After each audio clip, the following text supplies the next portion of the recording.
G'day everyone, welcome back. Beautiful sunrise this morning.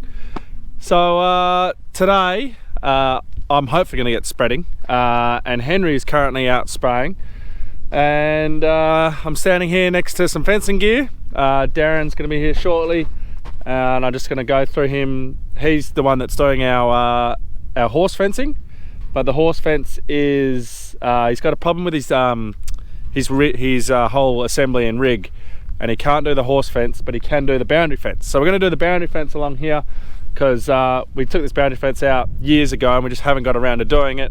And of course we want to have a nice fence and a gate and everything up there so that you know, we can lock up when we leave. So yeah, we're putting a boundary fence in. We've got gates going in, although these gates aren't for up there. We're maybe going to get different gates for the farm gate entrance up there to the house. So yeah, no, it'll be good to get this all in and rolling. So yeah, so there is it's a bit windy. Like, yeah, I'm not sure if you guys can hear it or not. It's not too windy at the moment. It's probably only about 15 k's. It is going to get a little bit windier today, so Henry might not be able to keep spraying. So if that happens, I'll get him on the spreader and spreading away. Now rain, you're all asking about rain. I'd have to check how much we had here. 4 mils, essentially. 4 mils is all we got. So 4 mils down at my place. Henry had 3, and here I'm going to say is probably about 3 to 4. Not ideal at all, considering how much we were predicted, but 4 mils is better than nothing, and I'll take it. So yeah, hopefully the sustain is doing its job out there, and it should activate with that amount of rain. And now the only issue is you probably need a bit more rain after that to help wash it in. Now there is rain predicted for Wednesday and Thursday, so that's why we're going to keep spreading. We've only got, what did I do? Probably 300 to 400 hectares out there, so there's only, I don't know, maybe about 700 hectares to spread, something like that. So it won't be too much. Yeah, we should be able to get that done in about 2 days. So we'll have that done by Wednesday, which will be good. So yeah, no, that's yeah, we just missed the rain. Not much we can do about it. So yeah, but what we've got along this fence where I could be occupied, we've got the old strainers and everything in the way. So that's why I'm catching up with Darren. He's going to run a string line with the wire across, so he gets his straight line, and then I just want to know when I need to be here to with Louis, because obviously going to need Louis to pull out all the old posts, because they're going to be in the way. So we need to get rid of those so that he can, yeah, so he can put the new posts in, which is all these. So that will take obviously the loader away from the shed where we need it for spreading. But when I get back, before I come down here, I'll fill the spreader up anyway, in case Henry can't get spraying or has to stop spraying whilst I'm doing this job down here. Then yeah, Henry can jump in the spreader and at least come down and get going instead of it being yeah, not full. So that'll be the plan. Rightio, so Darren's happy for me to go and just rip those posts out now, as long as there's a visual hole in the ground that he can go off. He's fine with that. I had to park the thing quite far. It turns out I didn't. I had a bit of room at the back there, but the whole of Friday I just kept spending pulling out from the centre so I could fit it in. Otherwise I'd have to roll the tarp, and I was hoping for a lot of rain, and yeah, anyway. So yeah, like I said, I'm going to fill this up first so that this is full and ready to roll, just in case it takes me a lot longer than what I think. And that way the spreader's full and ready to go. And then yeah, we'll head down, we'll go a train, and we'll go and pull some posts.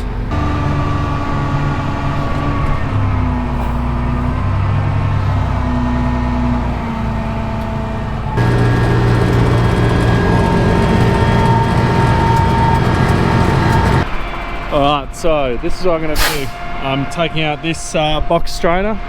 There's a couple posts on the other side there that I'm also taking out, and then there's a few posts down there that will also get taken out, and then we'll just make it so it's all nice and new. Now I'm just looking at how high and dirty the gravel is here. Might have paid to have pull these out and then try and clean it, but I don't know, it'll be fine. So yeah, I'll pull it out, and there'll be a hole still left there. Darren's I can see he's down there with his tractor, so we'll see how we go with this. I'll put you guys up here, I reckon.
Alright, I've got all the posts out. This one on the right side of the driveway was actually quite difficult, but we got it in the end. So Darren's already knocked one post in, so he knocks one in, and then you can see the wire on the bottom there, and then he just drives all the way down to the end where the other post is, ties off on that, and then he can get a straight line the whole way, so it just makes him nice and easy for him because he just works by himself. So I'm done here.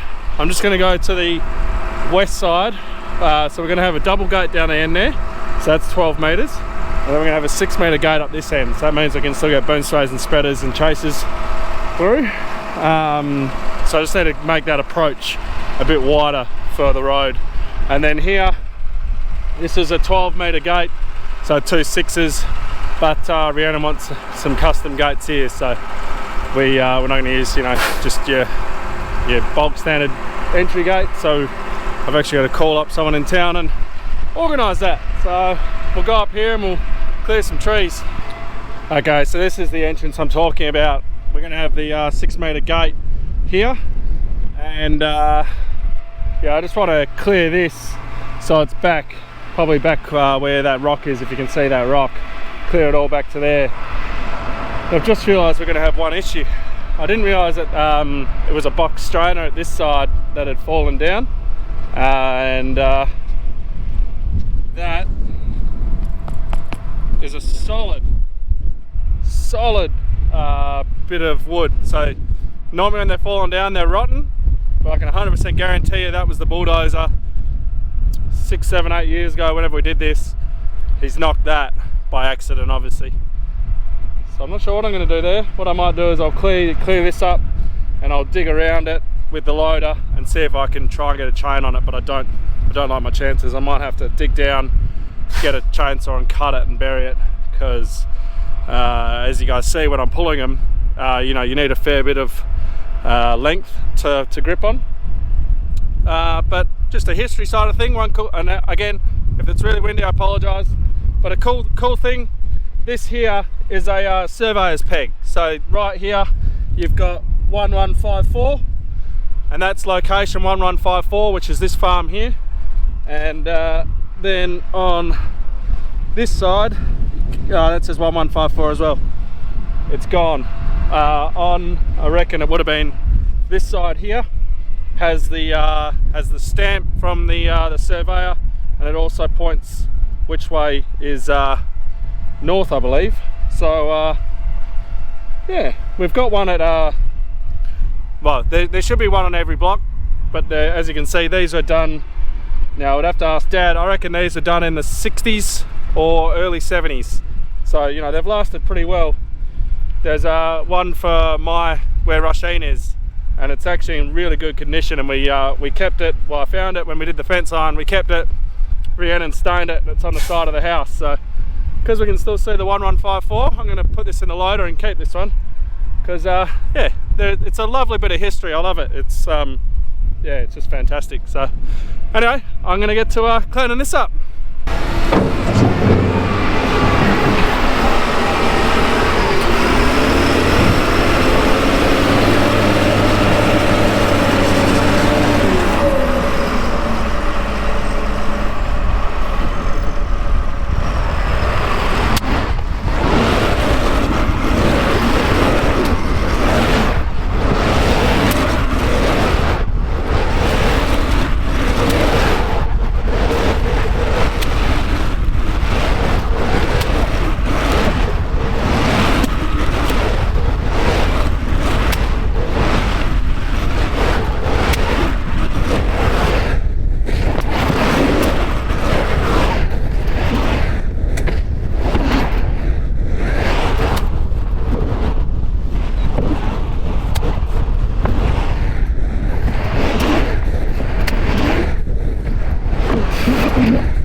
That worked quite well. I obviously got that all cleared back, so that's nice and clear now. And then the only thing is this this in here, but I was digging around. I knew I wasn't gonna be able to get a chain on it, so that's why I dug both sides, and then I was gonna see how I went. I thought, bugger it, let's just nudge it, see what happens. And it started to move when I was crowding it up, so I've moved it now. And now that I've done that and dug around, I'm not gonna be able to pull that out by hand, but I can now grab the chain and just whack it around in there. I should be able to lift it up, no worries, because it's, you know, it's moving, which is good. And then I can just backblade this stuff here, just so that's all nice and neat. But I've got Rhiannon about to show up. We're just going to go up to the house because the floor guy's there. We need to talk what seal we're putting on the floor. So when I get back from that, we'll get this out.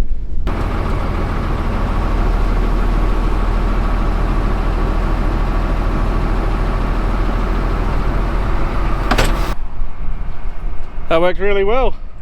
I was able to pull it straight out, just moving it with the loader and being able to pull it up a little bit.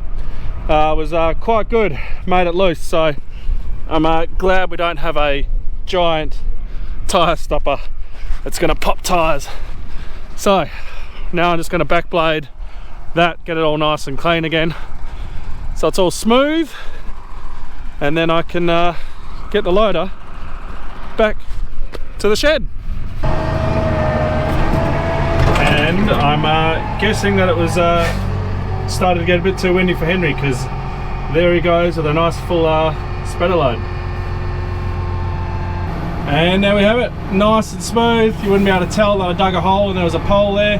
We've got the approach all clear now, so we can now, I mean, the gate will probably be, well, we're 6 meters. the gate will probably be from here that way, so you know we only needed that, but I just want to make sure it was all nice and clear. So back to the shed with this. Henry's obviously spreading, so I won't be jumping on the spreader, but I'll give this thing the bucket a wash because it's got all the dirt in there now. So I'll give that a wash so it's all ready to load some fert probably about lunchtime or 1 o'clock, something like that. Just a quick little detour, sneaky crappie on our way back to the shed.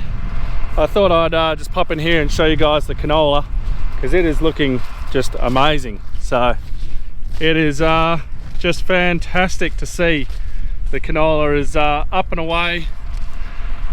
You know, this is the paddock that I spread the mix of urea and Agstar in. So this hasn't had its full dose of nitrogen. It will have the benefit of having the manganese and the phosphorus though. So yeah, we'll see what happens. If we've got stuff left over from the urea, there's a possibility. We're going to come out here and spread out here because yeah, that way we can top it back up, and also it's looking fantastic, so I want to feed it. Now what you might be able to see, I'll walk out to one, is we're starting to get flowers starting to shoot up. So this is what I'm talking about when we're saying it's running up. So that there, obviously the flowers of the canola. So these ones here, they'll all be up soon. And in there, so that's what I was a couple videos ago I was talking about budding and how we want to make sure that we're not spraying clethodim on it when you've got things like this, because these buds you'll stunt them and they'll grow up all twisted and you'll lose yield. But yeah, it's just fantastic to see. We haven't had a canola strike like this in a while, 5-6 years. So to see it even like this is just awesome. Yeah, it's just brings a smile to your face, and hopefully we get some more rain, because when we were spreading it, you would have seen when I showed you, it was all wilted over. It's not doing that anymore, which is good. It's got its moisture, but it can always use more. So no, it's good to see.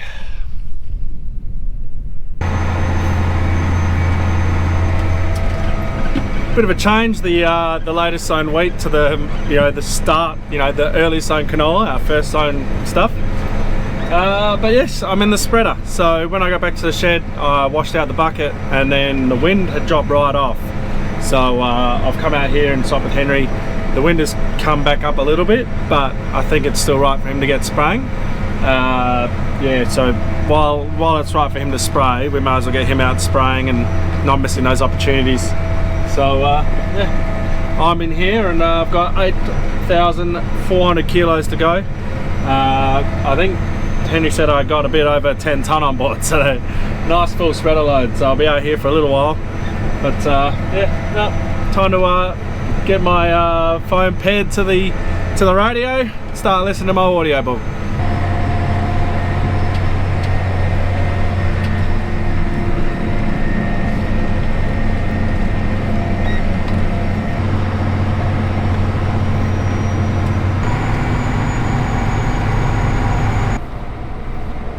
Another nice full load. It's teetering on 990 something kilos to 10,000 kilos, so 10, let's call it 10 ton on board. It looks to me like there's 10 ton. It's going to be a very slow drive back down to Hattons, but this will finish off the paddock actually, which will be good. So then after that it's only 380 hectares to go, so we will have the spreading wrapped up tomorrow, and then if there's anything left over, I'll chuck it over this front paddock here, because it only got a half rate essentially when we did our mix of urea and Agstar. I just ran out and I've got, as you can see, I was on the last pass, and there's just a little half run to do there. So yeah, very close to finishing. I was pretty close.